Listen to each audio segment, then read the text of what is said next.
Hello and welcome to Tiny Tide's Storytime. My name is Elizabeth and today we'll be reading Lying Awake, written by Helen Furbush and illustrated by Christine McCroskey. Lying awake on Grandfather's boat, I listen to the noises of the marina. I lie in my bunk as the boat rocks gently and the water slaps softly on the hull. Through the open porthole, I hear the creak of the deck, the cry of the gulls, and the groan of ropes as they strain against the pier. I hear the chug, chug, chug of tugs and other boats passing by, and voices calling out hellos and good nights. And I hear the glug, glug, glug of water sloshing and gurgling under the bow of the boat. And I think, it sounds just like the tub when you pull the plug.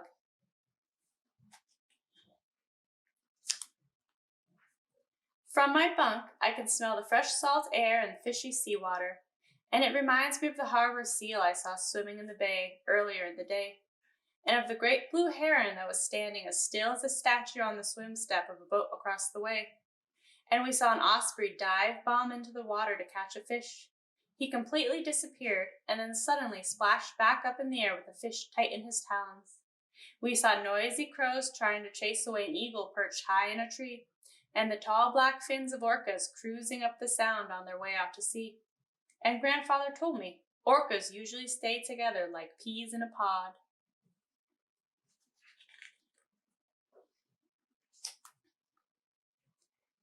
Inside, I can barely smell the musty dustiness of my cabin and the dim, mildewy dampness of old canvas.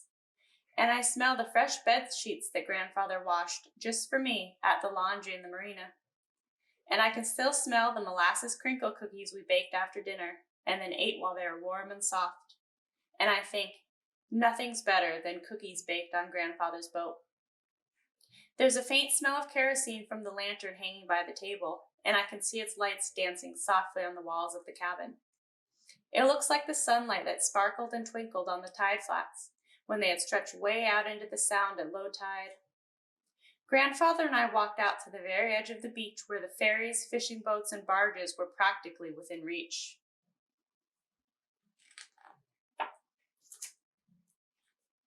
Outside, I hear the clatter and happy chatter of a party on a boat down the dock, and I hear gulls right overhead. And I think, gulls are always busy fussing about something. They remind me of the gulls on the tide flats feeding on candlefish that were poking their heads out of holes in the sand. And there were lots of pink, blue, and purple starfish, orange jellyfish, and crabs hiding under rocks and shells. And Grandfather told me, on the sand or in the sea, let the jellies be. And everywhere there were sea anemones that sprinkled water when I tickled them with my toes. And I found a huge moon snail that was oozed all the way out of its shell. Grandfather showed me how to rub its slimy tummy until water trickled, then showered out of its body so it could get small enough to go back in. And I think, there's always something new to find on the tide flats.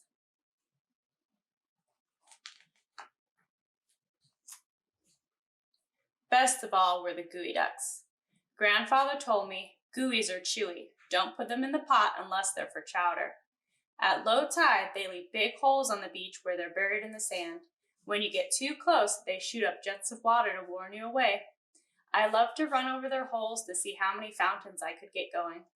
And I laughed so hard when Grandfather, bending down over a hole, got squirted right smack in the face. Then Grandfather laughed at me when I was sprayed on my legs. And when I jumped out of the way, another gooey duck got me on my back.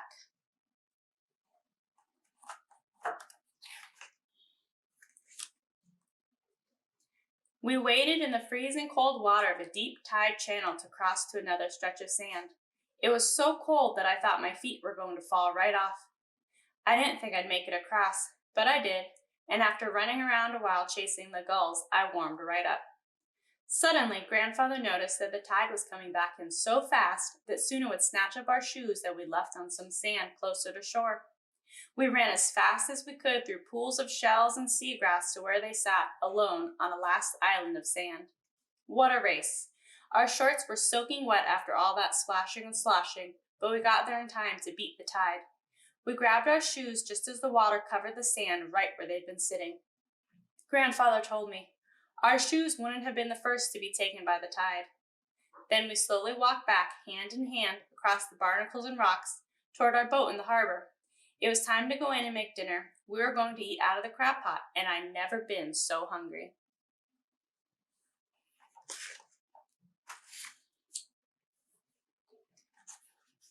Now, inside the cabin, I hear the ship's clock chime and I count the bells. Ding, ding, ding, ding, ding, ding, ding, ding. And I know it's 8 o'clock. It's too early to go to bed, but Grandfather told me, on my boat, you get up with the sun. I hear Grandfather moving about the galley, putting the kettle on to boil and stowing the dishes we washed after supper. I hear him fiddle with the broken bracket on the creaky cupboard door. And I hear him slide the griddle onto its rack and then fasten the latch to keep it in place. Grandfather told me everything on a boat has to be buttoned down in case of a storm.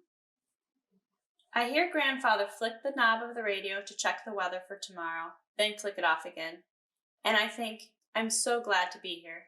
And I hug myself and wiggle down farther in my cozy bunk.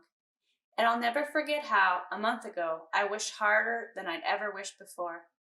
I squeezed my eyes tightly shut, held my breath, crossed my fingers, and concentrated really hard on the one thing I wanted more than anything in the whole world. To be with Grandfather on his boat, just the two of us. I imagined myself snuggled up next to him while he played cards at the table. Then I blew and blew until the birthday candles were all blown out and I had barely a whisper of breath left.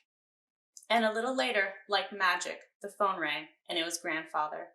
And I think, sometimes wishes really do come true. Waiting for sleep, I listen again to the rap, rap, rapping of ropes on masts and the snap, snap, snapping of sailboat flags fluttering in the wind. I hear the clap, clap, clapping of someone's loose shutter banging on the bulkhead above the hatch. And I hear the yap, yap, yapping of a dog on a boat somewhere in the marina. I hear the water slap, slap, slapping against the boat, and it's saying, hush, hush, hush. And I hear sails rustling and flap, flap, flapping, and they're saying, shush, shush, shush. Inside, I hear Grandfather playing a game of solitaire, shuffling the cards and tap, tap, tapping them on the table. And I think, they're the nicest sounds in the world.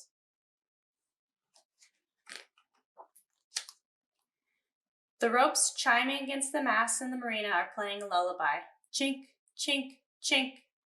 Plink, plink, plink, and clink, clink, clink. And they're saying, time to sleep, go to sleep, and sleep, sleep, sleep.